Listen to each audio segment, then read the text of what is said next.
오늘 마태복음 7장 18절에서 19절로 언약에 거하는 삶이라는 제목으로 이제 말씀을 전하도록 하겠습니다. 다들 한 주간 평안하셨나요?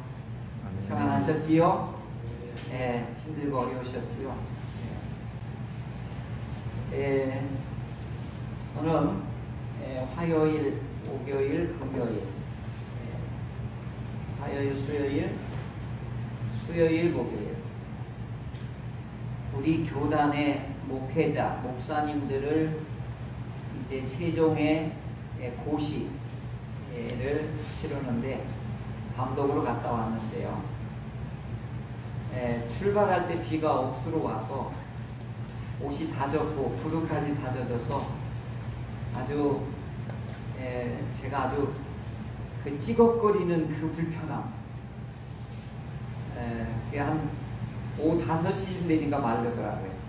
사람 몸이 날로 같더라고요. 그래서 밤 10시에 또 운전하고 내려왔는데 정말 힘들었어요. 정말 몸이 물먹은 하마였습니다. 그래서 어제까지도 몸이 천근만근 같은 그런 피곤함이 있었습니다. 그런데 막 홍수가 내리고 비가 억수같이 내려서 정말 무시무시하다는 것을 보는데 어떻게 이렇게 저 위에서 내려갔다 싹 쓸고 또 다시 올라오고 무슨 MRI 찍는 것처럼 이렇게 비가 이렇게 우리나라를 전체를 손보는 것 같아서 두려웠습니다. 이런 가운데 오늘 여러분들의 얼굴을 뵙게 돼서 야곱이 그 형 에서를 만날 때 이렇게 반갑게 인사드려요. 형님 얼굴을 뵈니 하나님을 뵙는 것 같습니다. 그런 인사말을 하는데 오늘 제가 그런 심정입니다. 이제 말씀으로 이제 들어가 보도록 하겠습니다. 왜 이런 일들이 일어날까? 그래서 학자들도 그렇고 모든 분들이 공통적으로 얘기하는 게 엘니뇨 현상이다. 그러면 엘니뇨 현상이 왜 오느냐? 우리 기독교적인 입장에서나 과학자들이 뭘로 보느냐? 생태계 파괴로 인하여서 그렇다. 이건 답이 벌써 나왔습니다.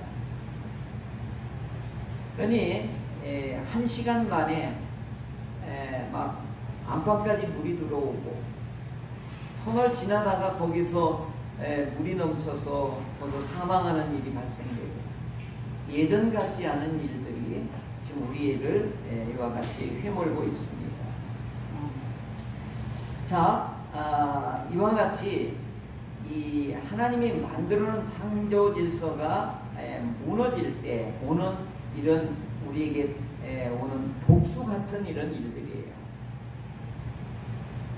이럴 때 오늘 우리가 하나님께서 오늘 우리에게 주시는 말씀을 우리가 두렵고 떨림으로 받아야 되겠습니다. 오늘 말씀의 주제의 제목을 보면은 언약에 거하는 삶이다 라고 제목이 있습니다. 그러면 언약이 무엇인가를 알아야 되겠지요. 언약은 혼자 이루어지지를 않습니다. 반드시 너와 나 쌍방간에 이루어집니다.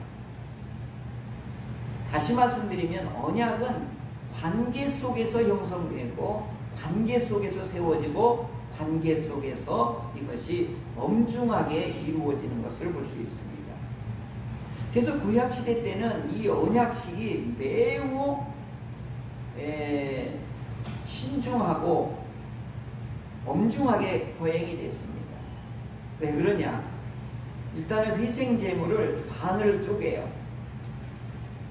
그리고 서로 제물을 가운데 두고 양쪽에 서요. 그리고 서로 증표를 주고받아요. 그리고 끝으로 음식을 같이 먹어요. 자, 이 언약식에는 엄청난 이 의미를 담고 있죠. 피를 두고서 맹세를 하는 겁니다.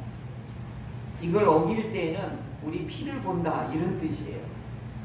그리고 이 언약을 했기 때문에 이제 너하고 나의 증표를 가지고 이제는 생명관계가 이루어졌다. 그래서 밥을 같이 먹는 겁니다. 그래서 이 언약식이 그나마 우리 삶 속에 조금 남아있는 게 뭐냐, 혼례식 때 신랑과 신부가 서약하는 게 이게 언약입니다. 자, 제가 늘 말씀을 드리지만 약속은 말로 하는 거예요. 계약은 증서를 가지고 하는 거예요. 언약은 이게 피를 두고 하는 거예요. 이게 생명을 걸고 하는 거예요. 그러니까 약속은 그냥 잊어버렸다고 하고, 그 다음에 계약도 그 증서를 가지고 우리가 위반했을 때 거기에 대한 위약금을 물기도 하고 손해배상을 청구하기도 하잖아요. 그러면 언약을 어겼을 때는 어떻게 해요? 목숨을 내놓아야 되는 것입니다. 자, 그런데 성경에서는 언약이 여러 군데 나오고, 성경은 뭘로 형성됐냐? 언약으로 성경이 이와 같이 만들어졌습니다. 그래서 제일 먼저 하나님께서 오늘 우리에게 주신 언약이 뭐냐? 창조 언약. 그래서 하나님께서는 생육하고 번성하고 충만하라 라고 이와 같이 언약을 하시면서 그 다음에 반드시 규범을 내려주십니다. 이 선은 넘어가지 말라, 선악은 알지 말라, 이렇게 규범을 정해줍니다. 이게 하나님이 최초로 우리에게 창조 언약의 복을 우리에게 주신 것이지요. 근데 이것은 모든 인류에게 공통적으로 이와 같이 주시는 규범이 있는데 이걸 자연법이다 이렇게 말해요. 그걸 더 구체적으로 말하면 양심법이다라고 말하는 거예요. 선악을 알게 하는 나무의 열매를 먹으면 반드시 죽는다. 이게 규범이었던 것이죠. 근데 하나님은 우리에게 제일 큰 복이 뭐냐? 생육하고 번성하고 충만하고 정복하고 다스리는 이런 근본의 언약을 이제 창조 언약 속에 우리에게 주셨던 것입니다. 자, 이것이 깨지니까 어떻게 됐을까요? 무시무시한 일이 일어났죠. 에덴에서 쫓겨나고 그 다음에 우리는 무엇을 맞이하게 됐어요? 죽음을 맞이하게 됐던 것입니다.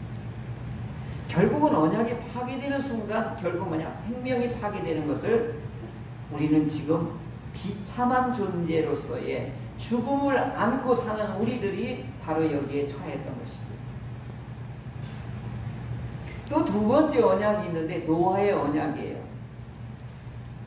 노아의 언약은 우리가 잘 알듯이 모든 생물을 홍수로 멸하지 아니하겠다라고 하면서 무지개를 증표로 보여주시고 생명 보존을 하겠다는 언약을 우리에게 주시죠. 자, 그런데 이 홍수로 쓸고 갔더니 이제 인류에게 주었던 모든 가축과 공중의 새와 땅에게 하나님께서 공통적으로 보존의 언약을 똑같이 주셨는데 사람에게 유일하게 무엇을 금했냐? 피체 생물을 먹지 말라. 이걸 금했어요. 마지막 때까지도 이 무지개의 언약은 요한계시록 4장 2절 3절에 보면 그 하나님의 보좌 뒤에 무지개는 계속 이렇게 떠 있어요. 이건 뭐예요? 끝까지 내가 보존하겠다라고 하는 하나님의 언약이에요. 그런데 이것이 요한계시록 이제 19장 넘어가면 이게 사라져요. 그때는 하나님께서 이제 자비가 없다는 뜻입니다.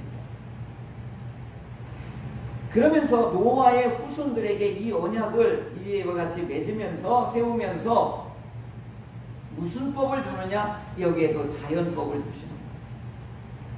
생명해하지 말라 이거예요. 사람 죽이지 말라 이거예요. 동물도 함부로 대하지 말고 생태계도 함부로 하지 말라. 이게 자연법입니다. 그래서 하나님은 항시 우리에게 언약을 주시면서 이 선은 넘어가지 말라고 하는 법을 꼭 주셨던 거예요. 또 이제 생육하고 번성하여 아브라함과 언약을 하신 다음에 이 백성들이 이제 애굽에서 종살이를 하고 노예 생활을 하고 이들을 이제 건져내서 해방을 시킵니다. 노예들을 해방을 시켜서 이들을 50일 동안 광야를 통과해서 시내산에 왔을 때에 하나님께서는 이 시내산에 모세를 불러서 이제 시내산 언약의 법을 내려주십니다. 오늘 우리들도 광복절이 이번 주지만 우리도 일제로부터 벗어나는 해방을 우리가 경험을 했듯이 이 사람들은 400년 동안 압제를 받다가 해방을 받게 되죠. 그래서 이 오합지졸과 같은 노예들을 이끌고 나오셔서 하나님이 시내산에서 이제 법을 내려주시는 거예요. 나라가 생기고 이제 노예에서 이제 나라가 되고 민족이 되고 공동체가 되려면 반드시 뭐가 있어야 돼요? 법이 있어야 돼요. 법 없는 사람들은 뭐예요? 노예예요. 그래서 이 시내산 언약을 통해서 하나님께서 이제 이스라엘을 노예에서 뭘로 격상을 시켜주느냐? 하나님의 백성으로 제사장 나라로 이제 하나님께서 이들을 높여주시는 거예요. 무엇으로요? 법으로. 시내산 언약일 때 그때 두 돌판과 율법과 십계명을 내려주시는 겁니다. 이것이 규범으로는 십계명이고 민족으로서는 헌법이 바로 율법이었던 것입니다. 이들의 궁극적인 목표지는 어디냐? 가나안 땅입니다. 자, 이렇게 구약에는 이런 하나님의 언약의 법이 이렇게 쭉 흘러오를 때 이제 신약으로 넘어왔을 때 오늘 예수님께서 오늘 신약의 언약을 선포하는 것입니다. 자, 오늘 예수님께서 오늘 이 규범을 선포하고 사랑의 법을 이제 언약을 선포하는데 그 배경을 우리가 좀 보여야 되겠습니다. 4장 마지막 절을 한번 보시기 바랍니다. 4장 24절 25절에 보면 그의 소문이, 이게 예수님의 소문이 온 수리아에 퍼진지라 사람들이 모든 앓는 자, 각종 병에 걸려 고통당하는 자, 귀신 들린 자, 간질하는 자, 중풍병자들을 데려오니 그들을 고치시더라. 아멘. 이게 무엇을 얘기하느냐면 애굽의 노예에서 하나님께서 기적과 능력으로 그리고 심판으로 이들을 건져내신 것과 같이 이 땅에서 살아가더라도 질병으로 노예가 되고 고통으로 압제를 당하고 그리고 악한 영 귀신으로 인하여서 인간의 인격을 파괴당하고 눌림당했던 이 사람들을 해방시키시더라, 이 말씀인 겁니다. 하나님께서 구약시대 때 이스라엘 백성을 바로의 압제로서 애굽의 노예에서 건져내시고 해방시키듯이 인생에서 종노릇하고 질병의 종노릇하고 악한 영에 눌려있는 사람들을 예수님이 건져내시더라, 이 말씀이 구약의 구조하고 신약의 구조하고 동일하게 이렇게 맞추는 겁니다. 그리고 이스라엘 백성에게 이 노예들을 건져내서 오합 지도를 나라와 민족으로 공동체로 세우기 위해서 하나님이 법을 내려주시는데 그 법을 어디서 내려줘요? 시내산에서 내려줘요. 이렇듯이 예수님께서도 이 오합 지도에 인생에서 억울하고 인생에서 힘들게 사는 이 백성들을 마음으로부터 심령으로부터 그 환경으로부터 건져내신 이 백성들에게 이제 법을 내려주셔야 되는데 어디서 법을 내려주셔야 돼요? 산에서 내려주셔야 돼요. 그래서 5장 1절에 보시면은 예수께서 무리를 보시고 산에 올라가 앉으시니 제자들이 나온지라 입을 열어 가르쳐 이르시되, 아멘. 예수님도 산에서 그 수많은 백성들과 제자들이 나왔을 때 그때서 이제 시내산에서 하나님께서 모세에게 두 돌판과 율법을 내려주시듯이 이제 예수님이 직접 입을 열어서 이제 이 율법을, 하나님의 언약의 법을 이제 선포하시는 것입니다. 이게 마태복음은 자기 동포들에게 유대인들에게 이와 같이 주시는 복음서이기 때문에 구약을 바탕으로 해서 구약에 이와 같이 예언된 말씀이 오늘 여기에 우리에게 이루어졌다고 하는 것이 증명이 돼야 돼요. 그래서 마태복음은 유대인들이 알아듣기 위해서 이 구조, 문장 구조 하나까지도 이와 같이 동일하게 했던 것이죠. 자, 이제 예수님께서 이제 모든 인생들에게 억압받았던 사람을 건져내고 해방시키고 구원해내고, 이 구원받은 해방받은 이 사람들이 어떻게 살아야 될 거냐? 법대로 살아야 된다.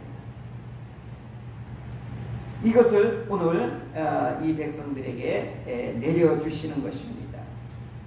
자, 그러면 오늘 예수님께서 산에서 이 신약의 새로운 언약의 법을 내려주셨는데 이걸 신학적으로 뭐라고 하느냐? 산상수훈이다.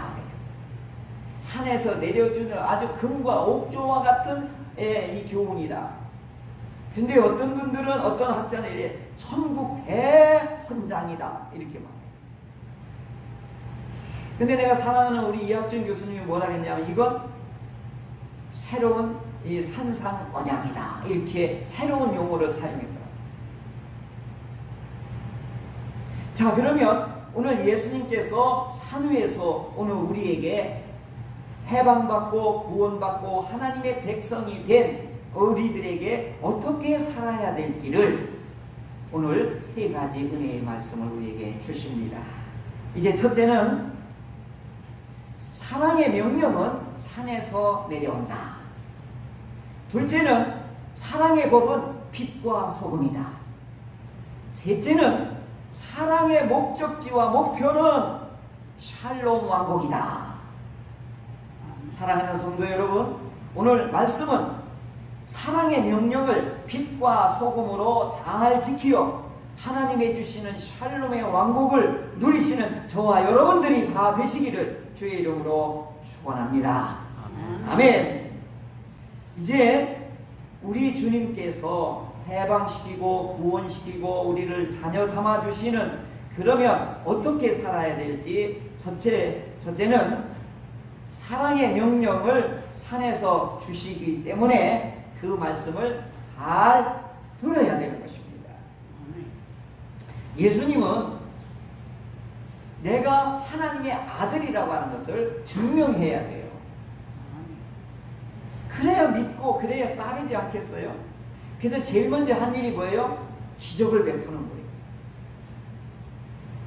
사람들이 이성과 감성과 이런 것을 뛰어넘는 방법 중에 하나가 뭐냐? 기적을 일으키는 거예요. 특히 우리나라 사람은 기적을 보면요 완전히 이성을 잃어버려요. 유대인들도 마찬가지예요. 그러니까 예수님이 귀신을 딱 내어쫓으니까 사람들이 우와 이게 누구야? 성경에 예언하는 메시아 아니야? 하면서 이제 예수님을 따라오게 됐던 것입니다. 두 번째는 예수님이 하나님의 아들이 되려면 혈통으로 오야 돼요. 예언된 혈통, 다윗의 혈통을 타고 오야 돼요. 그게 증명이 돼요. 세 번째는 뭐 해야 돼요? 가르치는 걸 잘해야 돼요. 그 가르치는 걸 잘하는 걸 어떻게 하시냐면 그 당시 최고의 석학이요, 최고의 교수요, 최고의 지성인이라고 하는 사람들이 바리새인이에요. 서기관들이에요. 어느 정도냐면 서기관들은 창세기 1장에서 말라기까지를 다 외우는 사람이에요. 대단한 사람들이에요. 오늘로 말하면 최고의 천재들이에요. 이들하고 뭘 해야 돼요? 토론하고 논쟁해서 이겨야 진짜 스승이 되는 거예요. 재미난 건요, 소림사 그거하고 똑같아요. 이렇게 공개적으로 토론을 해서 이기면 제자들이 그 스승한테 다 가는 거예요. 거기에도 약육강식의 논리가 있어요. 우와 저 스승으로 가자 이렇게. 예수님이 논쟁을 하잖아요. 그럼 백전백패를 당하는 거예요 바리새인들이. 그러니까 뭐 한가요? 일을 가는 거예요. 손해를 보니까 뭐예요? 내가 존경받고 사랑받던 제자들이 뭐예요? 어디로 가는 거예요?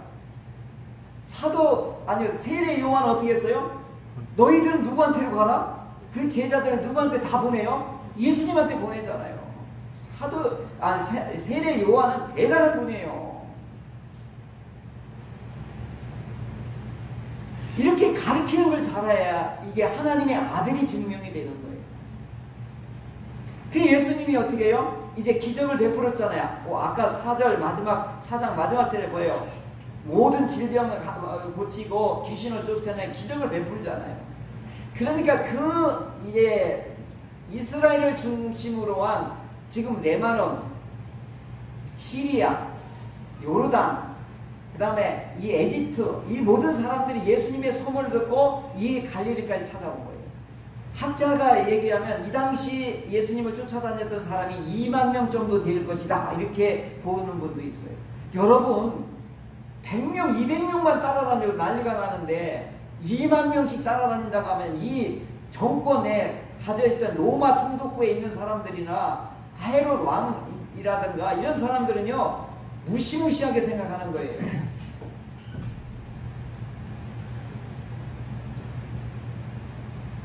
이렇게 예수님께서 산에서 이제 말씀을 이제 선포하는 거예요. 말씀을 이제 가르치는 거예요.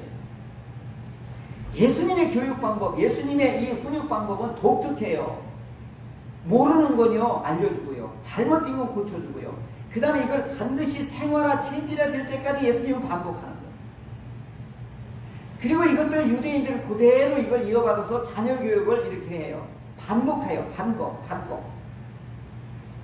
그래서 반복은 즐거워해야 돼요. 목사님이 설교 2번 했다고 해서 쫓겨낸 교회 있어요. 정말 그러면 설교 1번 해가지고 바뀌어야 되는데 안 바뀌잖아요. 그러면 하나님의 법을 어기는 거예요. 사랑하라라고 할 때 1번 들어가지고 사랑하는 사람이 있어요? 100번, 1000번 들어도 할까 말까인데. 예수님은 그래요. 잘못된 건 고쳐주고 모르는 건 알려주고 그 다음에 될 때까지 하시는 거예요. 그 대상이 누구예요? 노예 생활했던 사람들. 그게 뭐예요? 5장 3절에 제일 먼저 나오는 사람이 누구예요? 가난한 자. 그 다음에 어떤 사람이요? 슬픈 자, 애통하는 자. 또 그 뒤에 뭐예요? 핍박받는 자. 뭐예요? 애굽에서 압박받았던 사람이나 오늘 이 삶 속에서 슬픔과 어려움과 아픔을 지녔던 사람들 똑같은 거예요.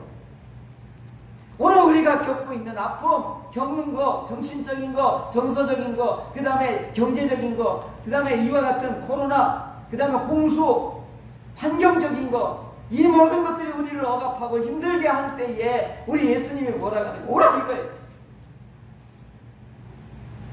가난한 사람 복이 있대요. 애통하는 사람 복이 있대요. 핍박받는 자가 복이 있대요. 이게 말이 되는 말씀이냐고요. 근데 우리 주님께서는 뭐라고 해요? 복이 있으니까 나오라 이거예요. 내가 너희를 왕같은 제사장으로 삼고 그 다음에 거룩한 나라로 삼고 너는 내 백성이고 거룩한 사람이고 귀중한 존재들이다. 이와 같이 산에서 이 백성들을 이렇게 끌어모으시는 거예요. 이렇게 품으시는 거예요.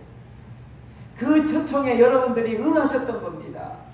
그래서 애통하는 사람 복이 있고 가난한 사람 복이 있고 핍박받는 사람이 복이 있다. 왜 그래요? 내 안에 있기 때문에, 내 언약 안에 있기 때문에, 내 말씀 안에 있기 때문에 이렇게 말씀하시죠. 두 번째로는 사랑의 법은 빛과 소금이다. 이렇게 말씀하시죠.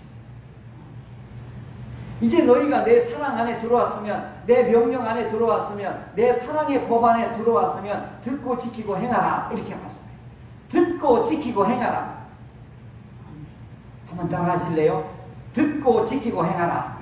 듣고 지키고 행하라. 이걸 한마디로 말하면 반복하라 이거예요. 근데 예수님께서 뭐라고 했냐면 여러분은 빛과 소금이다. 이렇게 높여줘요 우리를. 당시에도 빛이 소중하고 당시에 소금이 얼마나 소중한지 몰라요. 당시 세금으로 내는 게, 그리고 월급 받는 게 뭐냐, 소금으로 월급 받았거든요. 그 셀러리맨이 거기서 나온 거예요. 지난번에 우리 대전에 막 천둥 번개 치고 막 억수 같은 비가 내릴 때 목사님 아파트가 이 변압기가 천둥 번개 맞아가지고 그 아파트 단지 전체가 깜깜해졌대. 이 목사님이 교회 벼락친 줄 알고 막 그 밤에 막 때려놨더니 교회는 불이 확 들어있더래요. 빛이 얼마나 소중한지 번개를 맞아보면 알게 돼. 옛날이나 지금이나 소금이 얼마나 소중한지 다 알아요. 우리 이웃에 있는 목사님이 소금 먹으면 안 좋다고 해가지고 무염식을 몇 년간 했는데 나중에요 뇌가 쪼그라들어가지고요 뭐 이렇게 돼가지고 죽을 뻔했어요. 어떤 병원도 원인을 모르다가 간신히 찾아냈어요. 소금을 안 먹어서 그렇다는 거. 세포가요 찌그러들어요. 세상에 이와 같이 나홀로의 건강 상식이요 자기 생명을 죽이는 것이라고 하는 걸 발견하게 됐어요. 소금이 생명이요 빛이 생명인 거예요. 근데 예수님이 뭐라 그래요? 오늘 너희는 세상의 소금이고 너희는 세상의 빛이다. 우리를 이렇게 높여는 노예 같은 우리를. 그러면서 빛과 소금으로 살아야 되는데 어떻게 살으라고 그래요? 착한 행실로 살아라 이거예요. 그 착한 행실로 살아갈 법을, 사랑의 법을, 명령을 쫙 말씀하시는 거예요. 그게 뭐예요? 살인하지 말라, 간음하지 말라, 헛된 맹세하지 말라, 기도는 이렇게 해라, 남은 비판하지 말라, 그리고 여기 맞으면 여기도 대줘라. 구약의 십계명을 어떻게 예수님이 다시 사랑스럽게 현실에 맞게끔 해주시는데 이게 뭐예요? 사랑의 명령이었던 거죠. 예수님의 언약의 법은 뭐예요? 사랑의 명령.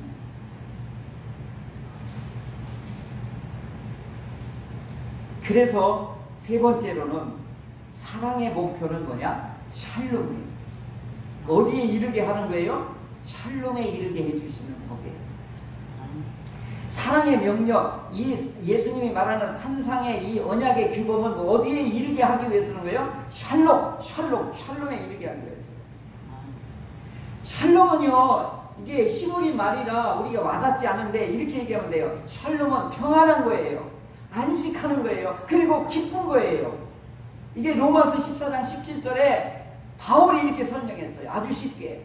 샬롬의 왕국은 뭐라고요? 평안한 나라예요. 샬롬의 왕국은 뭐예요? 안식하는 거예요. 샬롬의 왕국은 뭐예요? 기뻐하는 거예요.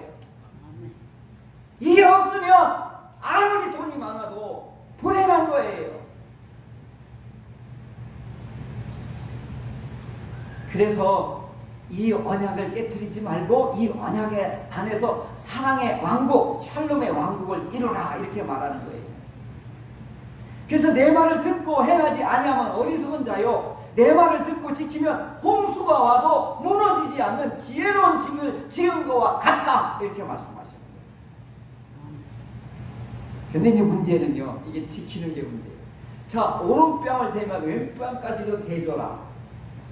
이런 그리스도인들이 있나요? 그런 목사님이 있나요? 우리나라에 유일한 분 몇 분이 있었어요. 손양원 목사님. 그런데 놀랍게도 오른편을 때리면 왼편도 때려라 이 말씀을 실제로 지켰던 분이 있는데 이게 크리스찬이 아니에요. 인도의 마하트마 간디가 이 산상수를 읽고 직접 정치윤리로 직접 무저항 이 정치운동을 인도에서 벌였던 거예요. 그래서 영국의 그 폭압에 이제 무저항으로 저항했던 분이 마하트마 간디. 이 원리를 어디서 배웠냐? 이 예수님의 말씀에 그대로 실천했던 거예요. 비폭력 저항하는 거. 그런데 이게 누구한테 또 영향을 미쳤냐면 지금 미국이 지금 이 대통령이 인종차별을 또 극대화시켰어요. 목숨 걸고 흑인들이 인종차별을 이 비폭력으로 저항했던 운동에 선봉했었던 분이 마틴 루터 킹 목사님이에요. 그래서 이게 법이 바뀌었거든요. 근데 지금 백일 우월주의는 아직도 흑인을 연탄으로 여기는 거예요. 이걸 정치인이 또 부추겼어요. 거기에 보수 백인 기독교인들이 인종차별에 합세를 해버렸어요. 이건 악이에요. 하나님의 말씀을 정면으로 위배하는 거예요. 자, 오른편을 떼면 왼편을 대줘라. 우리나라에서도 이걸 이루었어요. 어디요? 3.1운동. 이게 우리 크리스찬들이 많았잖아요. 이걸 그대로 실습을 한 게 뭐예요? 태극기 들고 뭐 한 거예요? 대한민국 만세 이걸 불렀던 거예요. 이게 역사적으로 인도를 바꿔놨고 미국을 바꿔놨고 대한민국을 바꿔놓는 실제 이 말씀을 빛과 소금으로 행동에 옮겼던 사례예요. 그런데 오늘 우리는 그리스도인들이 어떻게 변질되어 있느냐 하는 거예요. 빛과 소금이라고 우리 예수님이 노예를 불러가지고 인생의 비참한 존재들을 불러내서 존귀하게 대해줬더니 어떻게 우리가 지금 하고 있냐고요. 언약을 어기고 있는 거예요. 사랑의 명령을 가볍게 취급하고 있는 거예요. 그래서 빛과 소금은 예수님 그 뒤에 뭐라고 해요? 너희 착한 행실을 보고. 빛과 소금은 뭐예요? 이웃이 잘되게 하는 거예요. 그래서 여기 뭐라고 했냐면 원수를 원수로 갚지 마라. 예수님 이게 이 사랑의 명령이거든요. 오늘 그리스도인들이 착한 행실이 있으면 전도가 이루어질 거예요. 착한 행실이 나타나지 않으면 절대 전도가 안 될 것입니다. 뭐라고 해요? 너희들도 욕심쟁이다 이렇게 뺏게 한다. 빛과 소금으로 여겨줬으니까 우리는 무슨 열매를 맺어야 되는 거예요? 착한 열매를 맺는 게 이게 빛과 소금의 역할 아니겠습니까? 그런데 이 말씀을 우리가 삶에 그대로 실천하며 듣고 지키고 행하려면 어떻게 해야 되냐? 우리의 연약함을 인정해야 돼요. 정말 지키기 힘듭니다. 이렇게 인정을 해야 되는 거예요. 이 뺨을 때리면 왼뺨을 돌려드릴 수 있는 그런 능력이 우리 삶 속에서 나타나게 될 것입니다. 그러므로 하나님의 말씀을 듣고 지키고 행하려고 위해서는 먼저 결단을 하시고 두 번째 것에 나의 한계를 고백하고 그 다음에 성령의 도움을 받아 하나님의 말씀을 지켜 행하여서 선한 열매가 맺어서 하나님의 나라가 샬롬의 왕국이 이루어지는 저와 여러분이 되시 주의 이름으로 축원합니다. 아멘.